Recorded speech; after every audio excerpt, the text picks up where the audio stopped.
if you guys have been to any of the other caves, no, you guys have, in the region, you notice this cave is a lot more wetter than the other caves. So this cave is more active.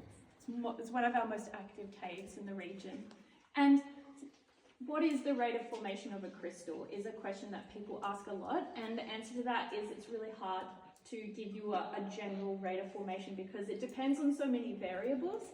It depends on how much water is moving through from the forest floor through the limestone, how much water is moving into this part of the ceiling. Well, that'll depend on the slope of the ceiling, but it'll also depend on what's happening above ground. So if you think about an extreme example, if there was a car park above there, there'd be hardly any water coming through here, so you'd get a really slow rate of formation. A less extreme example would be if you had lots of vegetation, lots of plants using up all of that water, there'd also be not so much water coming through here. So it's really variable. Lots of variables involved in that, so it's really hard to give you just a standard rate of formation.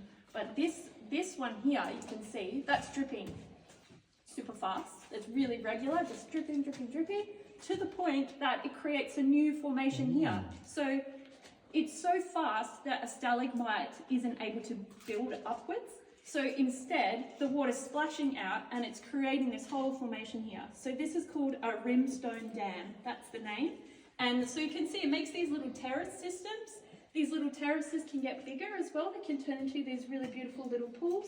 You can see up there, there's a really tall one there, and you can see how fast that drip is up there as well. So it's to do with how fast that water is dripping. And there's a couple of examples here as well. See, there's one right there, and there's also one down there. See how it's drilling a little hole into the top? So that's a rimstone dam. So that's really cool, and that's to do with lots of water moving through the ceiling.